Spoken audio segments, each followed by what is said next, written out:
My noble nurturers, I am sure आप सब agree करेंगे कि पेरेंटिंग दुनिया का सबसे डिफिकल्ट जॉब है.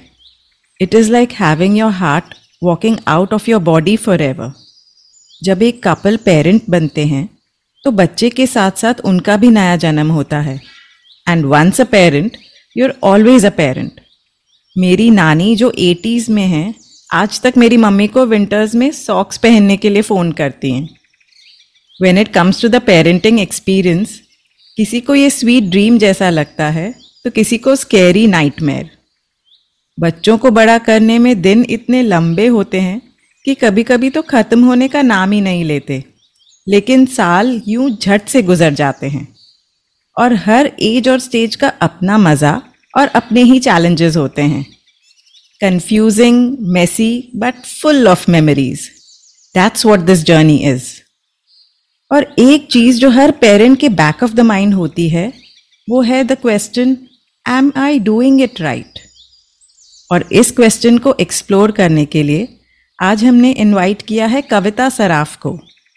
कविता एक multiple qualified art therapist, life coach और सॉफ्ट स्किल्स ट्रेनर हैं और 8 साल से इस प्रोफेशन में एक्टिव हैं. स्कूल्स, कॉलेजेस, इंस्टीट्यूशंस और इंटरनेशनल प्रोजेक्ट्स में सेशंस कंडक्ट करने का इनका एक्सटेंसिव एक्सपीरियंस है. लेकिन most importantly she is the mother to a wonderful bright 18-year-old. इसलिए सारी बातें फर्स्ट हैंड एक्सपीरियंस से आएंगी. और चाहे आपने पेरेंटिंग की जर्नी जस्ट शुरू की हो या लाइफ के सेकेंड इनिंग्स एंजॉय कर रहे हों, अपने पेरेंटल रोल को समझने के लिए इस एपिसोड में आपको कुछ न कुछ ज़रूर मिलेगा. इसलिए get ready for another insightful episode with our wonderful guest.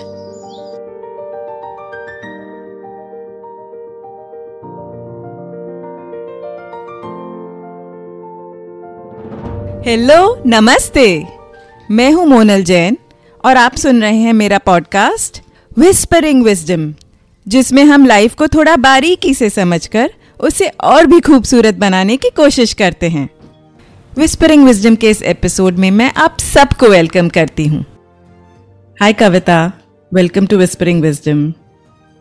Thank you Monal for having me on whispering wisdom. Oh, it's our pleasure. ठीक है कविता, शुरू करें? यस. अच्छा कविता, जैसे तुमने मुझे पहले बताया है, तुम्हारी साइकोथेरेपी और लाइफ कोचिंग की जर्नी शुरू हुई जब तुम्हें लगा कि अपने बच्चे को बेटर समझने के लिए इन फील्ड से नॉलेज लेनी चाहिए. देखा जाए तो हमें से ज़्यादातर पेरेंट्स बन तो जाते हैं, लेकिन फिर पेरेंटिंग डिफ़ॉल्ट मोड में होती रहती है. It is mostly informed by how we saw our parents bringing us up, या हमारे आसपास क्या प्रिवेल कर रहा है हमारे सर्कल्स में या सोशल मीडिया पर देखकर, उसके बेसिस पर हम एक्ट करते हैं. हर पेरेंट का इंटेंशन अपने बच्चे के लिए बेस्ट करना तो होता है, लेकिन हमें पेरेंटिंग का कोई पाथवे और एंड गोल पता नहीं होता. तो आप बता सकते हैं कि पेरेंटिंग के बिगेस्ट गोल्स क्या हैं? Yes, Monal, thank you for having me over. Hope I justify your show. And yes, I want to share knowledge, my first-hand learned knowledge with your listeners also. So parenting एक बहुत ही interesting topic है मेरे लिए, because हम लोग as you said हम अपने parents या हमारी नानी दादी से हम सीखते हैं किस तरह से पेरेंट करना. बट प्रॉब्लम हमारे एज के पेरेंट्स के साथ ये हो गया है that they have never done the new age parenting. New age parenting मैं इसीलिए बोलूंगी इसे बिकॉज ये चालू होता है जब से मोबाइल आ गया है. हम लोग 2000 जब से चालू हुआ है, the mobile just started coming in. So mobile के साथ बच्चों को रेस करना काफी चैलेंजिंग हो गया है आज के टाइम में. सो इसीलिए न्यू एज पेरेंटिंग के फंडे भी अलग है, फॉर्मूला भी अलग है, और वन साइज फिट्स ऑल ऐसा नहीं होता. It's a very subjective thing. Plus हमारा बच्चा यूनिक है, किसी के और के फॉर्मूले हमारे बच्चे पे अप्लाई नहीं करते हैं. सो कहीं ना कहीं इंट्यूशन भी बीच में आता है. So let's understand the big picture of parenting. छोटे छोटे बहुत से चैलेंजेस, बहुत सी चीजें आएंगी जाएंगी since the time child has been born till the time child becomes completely independent, right? अगर हमें पता है कि हमें डायरेक्शन क्या लेनी है, द बिग पिक्चर या बर्ड्स आई व्यू पॉइंट से अगर हम देखें, ऊपर से देखें, तो हमारा गोल क्या है? सिंपल है, अगर एक बच्चा पैदा होता है वो पूरी तरह से हम पे डिपेंडेंट होता है, for every need of theirs, for every want of theirs, और तब ज्यादा डिजायर्स उनकी होती नहीं है। लेकिन हमें सबसे ज्यादा सेटिस्फैक्शन तब मिलेगा जब we reach the end goal.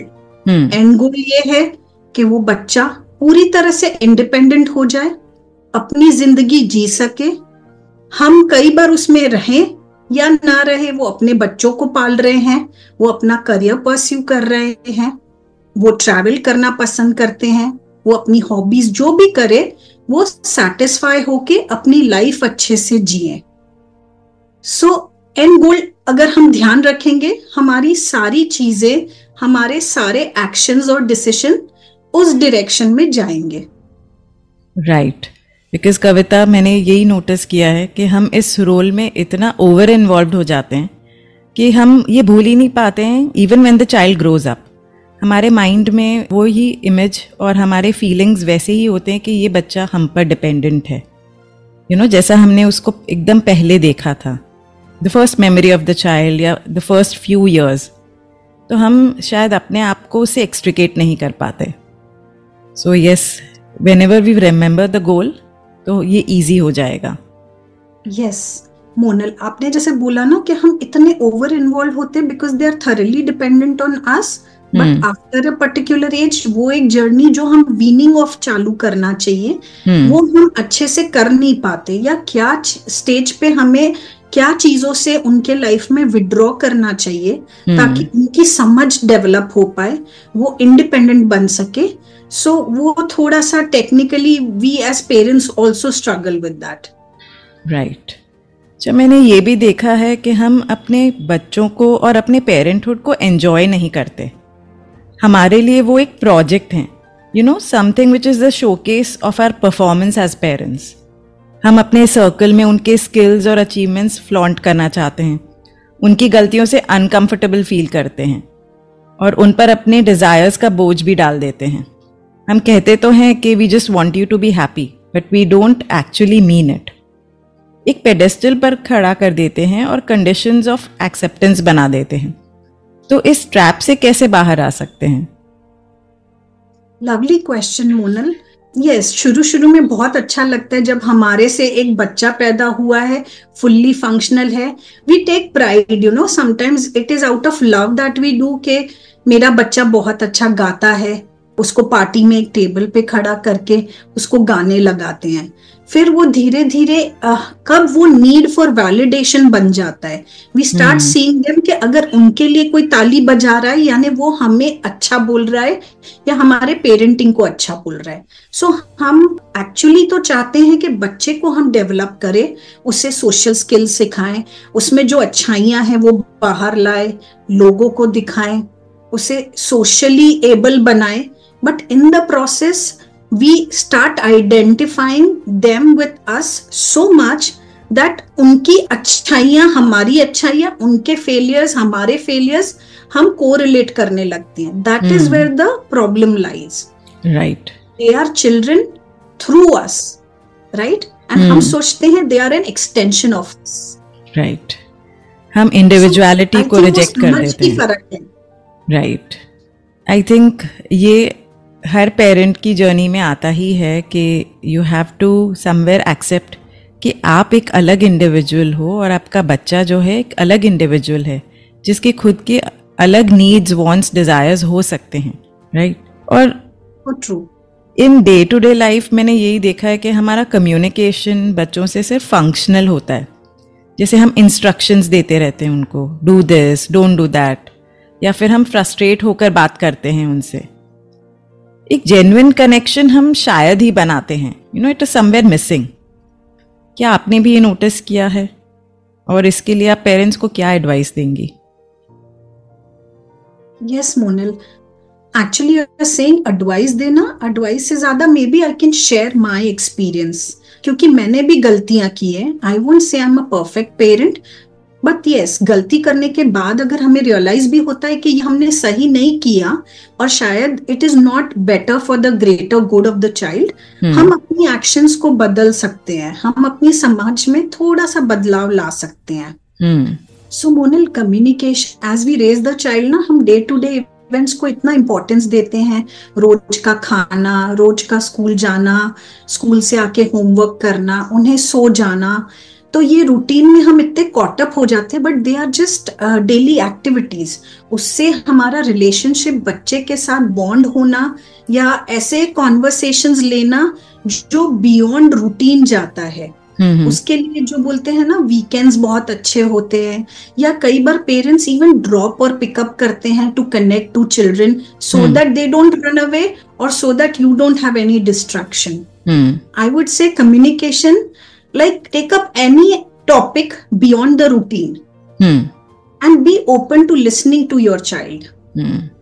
Especially after 10 years 11 years ये होता है कि उनकी इंडिपेंडेंट पर्सनालिटी बाहर आती है और कहीं ना कहीं वो हमें भी थ्रेटन करती है कि क्या हम उन्हें हैंडल कर पाएंगे या नहीं। But let's be more open. For example, एक मूवी देखने बैठ गए उनके साथ, ना कि हमारे चॉइस की बट उनके चॉइस की मूवी देखने बैठ गए, ना उसमें रूटीन है ना कोई इंस्ट्रक्शन है, बस अगर आपने पूछ लिया पॉज करके बीच में, आप क्या सोचते हैं इस बारे में, इट कुड बी कोई सीन चल रहा है रिलेशनशिप का, तो अगर हम क्यूरियोसिटी रखे बच्चे को इंडिपेंडेंटली जानने की, मतलब बियॉन्ड अस, वो मेरे जैसा है या पापा जैसा है या दादी जैसा है, बट इंडिपेंडेंट इंडिविजुअल जैसे अगर कोशिश करे और उस तरह से हम सोचे, तो आई am sure lot of weekends, lot of holidays and lot of other interaction beyond the routine can have lot of meaningful conversations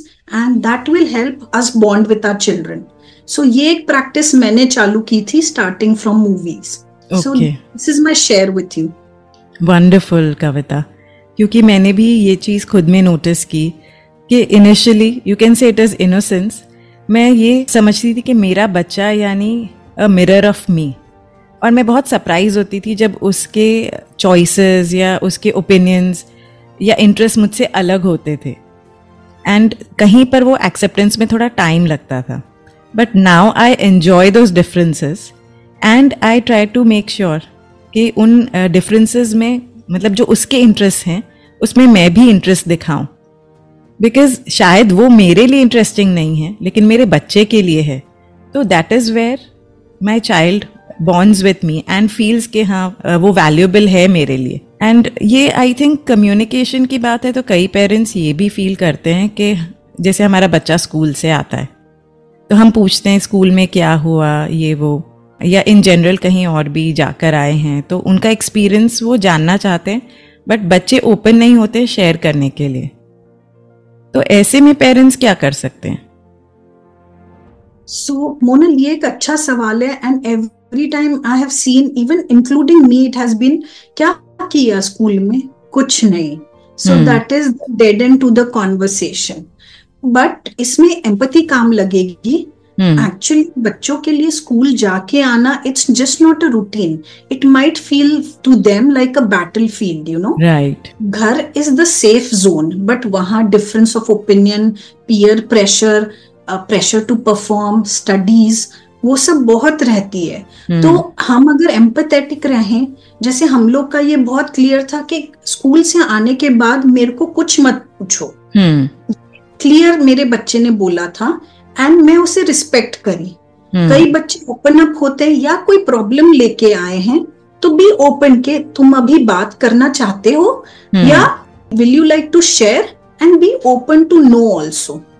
so we should not come from ego and we should just come के ठीक है, जब भी उसका mood ठीक होगा, शायद भूखा है या इरिटेबल है, थोड़ी देर बाद या टीवी देखेगा, तब थोड़े अच्छे टाइम में we will strike a conversation. Right, I think very important, हम उनको अपने टर्म्स पर मैनिपुलेट करना या समझो कि वो हमारे टर्म्स पर एक्ट करें ऐसा चाहते रहते हैं, बट हमें समझना चाहिए कि उनकी इंडिविजुअलिटी को हम ऐसे ही भूल नहीं सकते, कि हो सकता है उस टाइम पे उनका मूड नहीं है, तो we need to honour that.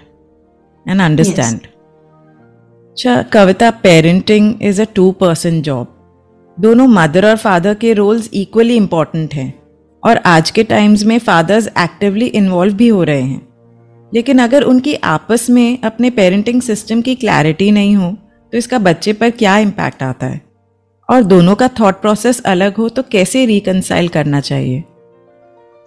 Monal, ये एक बहुत इंपॉर्टेंट सवाल है because parenting is two people's job because it has a long term consequence. At the same time, it involves a lot of responsibility.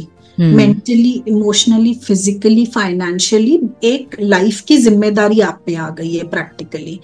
तो दो जन अगर हैंड इन हैंड काम करे तो थोड़ी डिवाइड भी होती है और थोड़ा मजा भी आता है. बट वो मजा और वो डिविजन ऑफ लेबर को अगर आपको चाहिए तो आपका कम्युनिकेशन बेटर होना चाहिए. मैं बहुत आइडियलिस्टिक कपल्स की बात नहीं कर रही हूँ, मैं बहुत रियलिस्टिक बात कर रही हूँ जहां डिस्कॉर्ड दो इंसानों के बीच में नॉर्मल है या डिफरेंस ऑफ ओपिनियन भी नॉर्मल है. बट अगर वो दो इंडिविजुअल्स डिसाइड करे, जैसे हम बोलते हैं जब शादी हुई अपने 7 vows लिए, क्यों ना आप 7 promises या कोड ऑफ कंडक्ट करे एक दूसरे के साथ, which is respect each other always, never insult each other, never abuse each other, never talk bad about each other in public, never show each other's vulnerability and weaknesses to any other third person, never ask a child to take sides and prove that I am good parent or that one is good parent, and never put your child down. So अगर ये rules बना लेना, मतलब perfect रिश्ता तो किसी का नहीं होता, बट ये रूल्स को तोड़ना नहीं है. अमेजिंग कविता, आई थिंक कि बहुत अच्छा गाइडलाइन है पेरेंट्स के लिए. Yes, so 7 codes of conduct जो मैं बोलती हूँ, डूज एंड डोंट्स, एक बिहेवियरल चेंज है. आप कितने भी एक दूसरे से नाराज हैं या खफा हैं, इसको नहीं ब्रेक करना है बस. तो I think things will take care of itself and you will be able to talk to each other and handle issues. Right. And I believe कि पेरेंट्स आपस में जिस तरह से कंडक्ट करते हैं अपना रिलेशनशिप, वो एक बच्चे के लिए भी एक बेंचमार्क बन जाता है कि वो खुद के रिलेशनशिप्स में कैसे बिहेव करेंगे आगे. So I think it also justifies the fact that don't bother about कि बच्चे आप जो बोल रहे हैं वो कर रहे हैं कि नहीं, लेकिन आप उनके सामने क्या कर रहे हो, क्योंकि वो वही बनने वाले हैं. So yes, this is really really important. अच्छा, एक और एस्पेक्ट जो बच्चों को अफेक्ट कर सकता है वो है parental Discord. What I mean is, जब बहुत ज़्यादा डिफरेंसेस हो पेरेंट्स में, अगर आपस में बहुत अनबन है या वो सेपरेटेड हैं, तो वो बच्चों की लाइफ में नॉर्मलसी और सेफ्टी कैसे ला सकते हैं? मोनल, ये अच्छा सवाल है बिकॉज नेक्स्ट लेवल इज, अगर आप लोग के डिफरेंसेस इतने बढ़ गए हैं कि अब आप साथ में नहीं रह पा रहे हैं और ये जो 7 कोड ऑफ कंडक्ट है ये ब्रेक हो रहे हैं बार बार, ठीक है, तो इसके लिए आपको अब अपनी प्रायोरिटीज अलग करनी है. लेकिन nevertheless you will be parents to that child always. So इसमें I would suggest that normalcy और सेफ्टी बच्चे की प्रायोरिटी रखनी चाहिए. एंड अगेन, एक दूसरे के साथ ईगो से ना बिहेव करते हुए, इसके कॉन्सिक्वेंसेस, आपके झगड़े के जो कॉन्सिक्वेंसेस है, शायद वो बच्चे पे ऐसा इम्पैक्ट लाए कि कल को वो शादी ही नहीं करना चाहता है, रिश्तों में ही नहीं जाना चाहता है, या अब्यूजिव रिलेशंस एक्सेप्ट कर लेगा क्योंकि उसने देखा है ये अपने पेरेंट्स के बीच में. सो ये इम्पैक्ट बहुत रहता है. इसीलिए as matured adults you have to prioritise respect over love, calm over chaos, connection over acts of care, and indifference over hate. ये मतलब जैसे 4 चीजें मैंने बताई. Let me clear, respect over love यानी हम लव को, लव है कि नहीं है, बहुत सारे स्टेजेस में आपको लगेगा प्यार नहीं रहा, एंड प्यार इतना सब्जेक्टिव चीज है. सो लोग उसे वे करते रहते constantly and we can quantify love. But respect एक ऐसी चीज है that has to be present always, and respect has to be prioritise more than love, I feel, in long-term relationships. Similarly, calm over chaos, यानी एक chaotic environment में बच्चा पढ़ नहीं सकता, बच्चा कुछ डेवलप नहीं हो सकता, वो पूरे टाइम डिस्ट्रेस में रहता है। सो काम जो है कि बच्चा जब स्कूल से आया है, एक काम, एक शांति रखे आपस में, और जब बच्चा नहीं है तब वो डिस्ट्रेस वाली बातें करे। सो एक एटलीस्ट प्लेजेंट एनवायरनमेंट आप दे रहे हैं बच्चे को टू थ्राइव एंड ग्रो। नहीं तो और नए प्रॉब्लम चालू हो जाएंगे। बच्चे स्कूल में परफॉर्म करना बंद कर देते हैं, स्कूल में बहुत सैड रहने लगते हैं, स्कूल में दोस्त नहीं बना पाते हैं, तो एक नेक्स्ट लेवल की चैलेंज खड़ी हो जाएगी। Similarly connection over acts of care, यानी हम लोग एज कपल्स कई बार इंटरट्वाइन होते हैं, एक दूसरे पे बहुत डिपेंडेंट रहते हैं। मतलब हम ये करते हैं तो हस्बैंड ये करता है। अगर एक्ट्स ऑफ केयर भी कॉमन नहीं रहे, बट कनेक्शन तो है ना, तुम अपना करो, मैं अपना करता हूँ, तुम अपना खाना खा रहे हो, वो अपना खा रहे हैं, कुछ भी कॉमन नहीं है बट कनेक्शन तो है। सो कनेक्शन को प्रायोरिटी करते हुए केयर, एक्ट्स ऑफ केयर एक दूसरे को नहीं दिख रहे at the moment, and that is okay. And similarly indifference over hate, जैसे अगर प्यार नहीं रहा हमारे बीच तो क्या नफरत है? नहीं, नफरत, hate is not the opposite of love, but indifference is the opposite of love. Wonderful. So indifference यानी कोई चार्ज नहीं रखना है, मतलब न्यूट्रल रहना है, ना प्यार है ना नफरत है। सो जब इंडिफरेंस आप प्रैक्टिस करेंगे, वो एक एनवायरनमेंट और एक स्टेबल माइंड जनरेट करेगा, जिससे बच्चे को सेफ और स्टेबल फील होगा। So you can do the parenting and को पेरेंट, भले फिजिकल डिस्टेंस हो, mental distance हो या emotional distance हो. So again, these 4 things that I have shared with you can be practiced. Right, wonderful. जब बच्चे life में कोई ऐसी पाथ लेते हैं जो सोशल नॉर्म से अलग है, could be like food choices, religious calling, कोई टॉपिक पर उनका व्यू या करियर चॉइस, तब पेरेंट्स के लिए उसे डील करना डिफिकल्ट होता है। ऐसे में पेरेंट्स क्या कर सकते हैं? How can they manage the situation with sensitivity and objectivity? Right, Monal. It is such an important thing that parents बच्चों के choices को respect करें. Again, I said कि हम जैसे बच्चे को अपनी shadow मानते हैं, but वो shadow में से निकल के वो एक independent individual बन चुका है, and वो individuals ही होते हैं। सो उनकी ऐसी सोच भी अपने आप, क्योंकि उन्हें बहुत ज्यादा एक्सपोजर मिलता है हमसे कहीं ज्यादा। लोग स्कूल में देखते हैं, काफी कंटेंट ऑनलाइन देखते हैं, कई चीजें वो उनके मन में बैठ जाती हैं, और वो इंडिविजुअल्स भी अलग हैं। No matter we want to identify कि वो मेरे जैसा है या हस्बैंड जैसा है या अपनी दादी नानी जैसा है, बट बहुत अलग इंडिविजुअल्स, एवरीबडी इज यूनिक। सो वो यूनिकनेस को हमें अपनाना है, and definitely they will be out of the box. हम क्या चाहते हैं कि हमें जितनी जानकारी, इंफॉर्मेशन है, बस वो उसी में सीमित रहे, विच इज नॉट पॉसिबल। एक तरफ हम चाहते हैं कि वो लीडर्स बने, और एक तरफ हम उनको फॉलोअर्स वाली ही अपब्रिंगिंग देते हैं। तो ये कॉन्फ्लिक्ट हम ही क्रिएट कर रहे हैं। हम चाहते हैं वो आगे बढ़े, बट जब वो अपना ओपिनियन रखते हैं, हम उन्हें स्टॉप कर देते हैं, and we want them to follow us और something that we only know. So I would just say, just be okay with not being okay with your child. अगर आपको एक्सेप्टेंस लग रहा है कई चीजों में, आपने वो सारी चीजें समझो। वो बोलते हैं कि मैं रिलीजियस नहीं हूँ जितना स्पिरिचुअल हूँ, मैं कोई आइडल वर्शिप में नहीं मानता हूँ। आपको टाइम लगेगा, be okay with not being okay, and you need to process this new idea, ना कि उसे बदलना है। Right. So be okay with not being okay for some time. You can agree to disagree. मतलब I agree that I am not on the same page. Again ये एक process है। आज तुरंत के तुरंत उसकी आइडिया या मेरी आइडिया अबाउट रिलीजियस, जैसे मैंने एक एग्जांपल दिया, मैं स्पिरिचुअल हूं या मैं एक रिलीजन में मानती हूं या मानता हूं, नहीं, आप agree to disagree, take time. It's okay to not agree with something, and yet you are connected. So this is what I would suggest, that we can practise these 2 things. And I feel बहुत जगह हमारा reaction जो बच्चों के different choices की तरफ होता है वो कहीं पर फैमिली प्रेशर या सोशल प्रेशर से भी आता है. So we have to examine ourselves also कि कहाँ से ये आ रहा है. जेन्युइनली हम भी उस चीज़ को एक्सेप्ट नहीं कर रहे हैं या कोई एक्सटर्नल फोर्सेस के वजह से हम ये प्रेशर खुद पर ले रहे हैं और फिर उसको उन पर डाइवर्ट कर रहे हैं. Monal, what you're saying now, it takes courage to be parents also.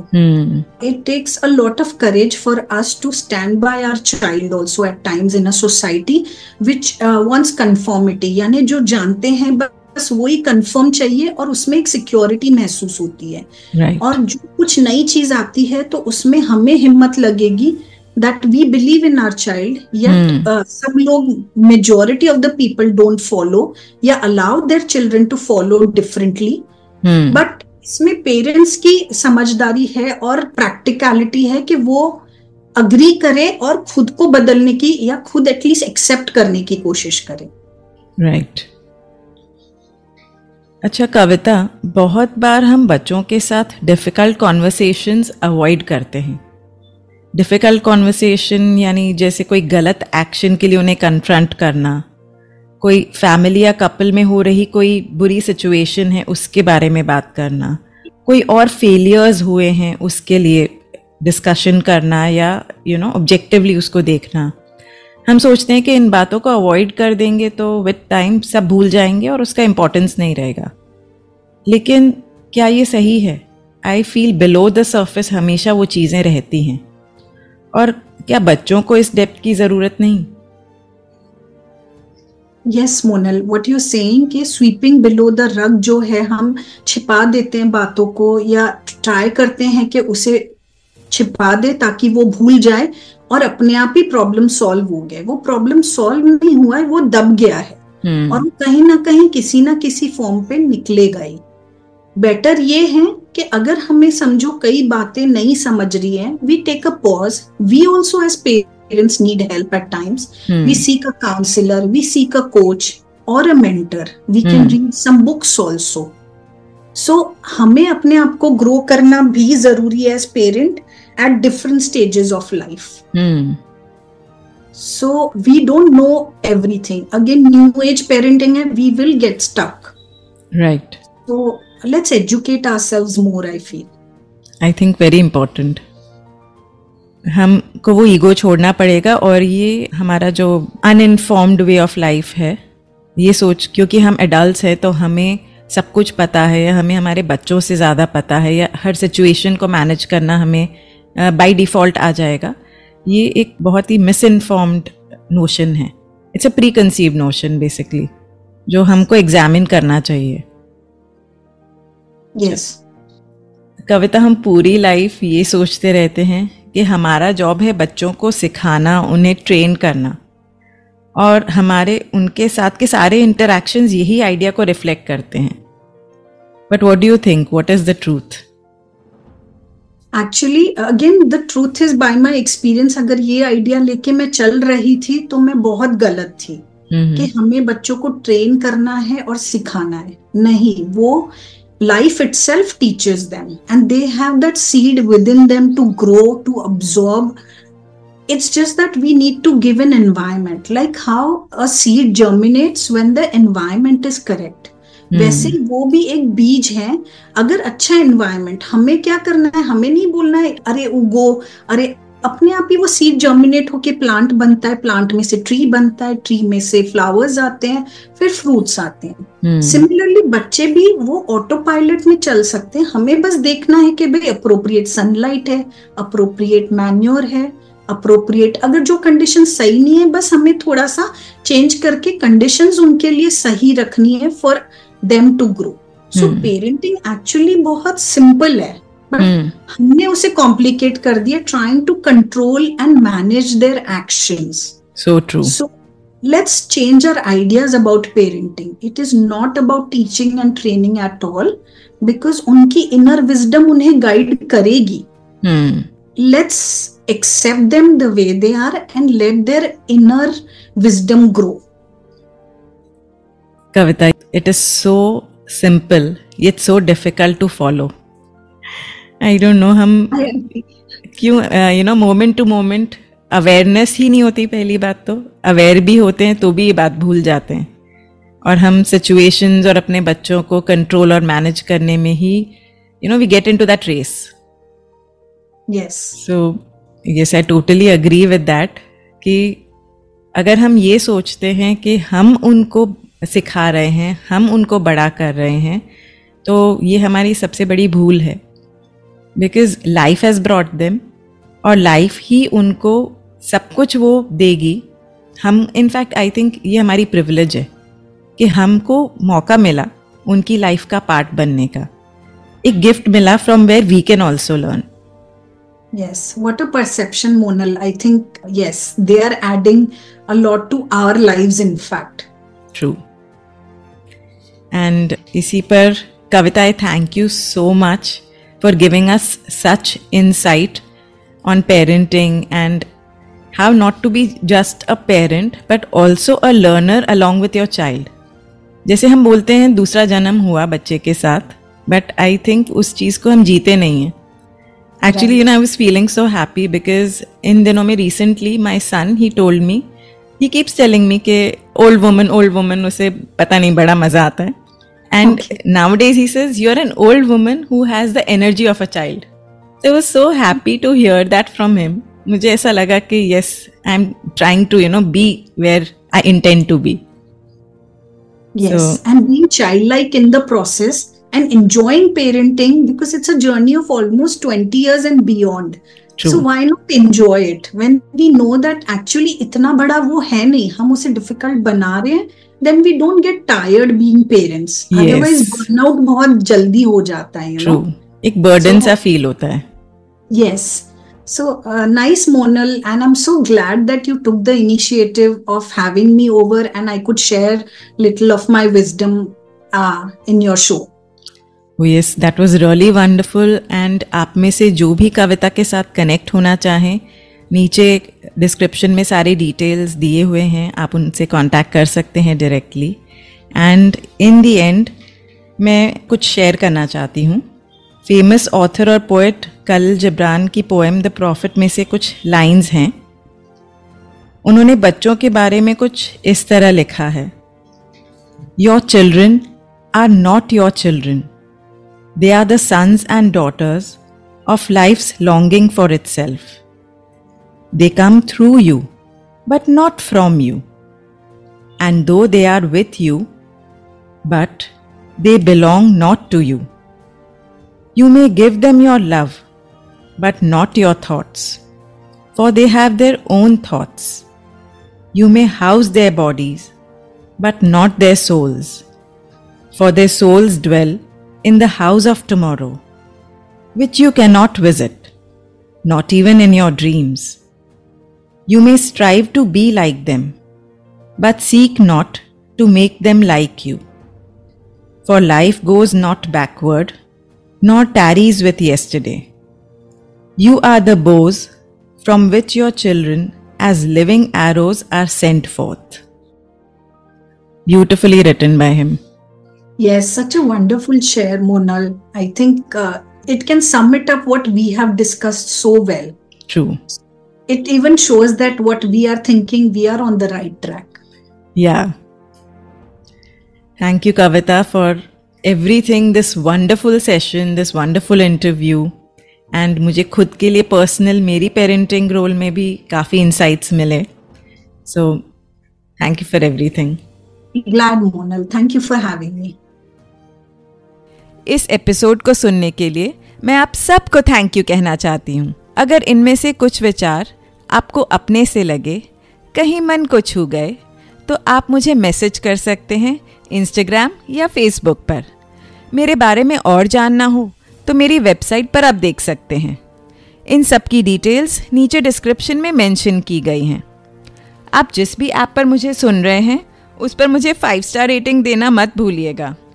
और अगर आपको मेरी बातें अच्छी लगें तो मेरा शो सब्सक्राइब भी कीजिए। विजडम एक सागर की तरह है जिसमें जब जब हाथ डालो तब तब एक सुंदर मोती मिलता है, लेकिन उस मोती की चमक कोई एक के लिए नहीं, पूरी दुनिया के लिए है।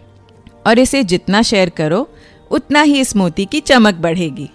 इसलिए मेरा पॉडकास्ट अपने आसपास, अपनी फैमिली, फ्रेंड्स, कलीग्स सबके साथ शेयर कीजिए और इस विस्परिंग की चेन को बढ़ाते चलिए। अगर करनी हो जीवन को समझने की कुछ बातें, तो करते रहिए मुलाकातें।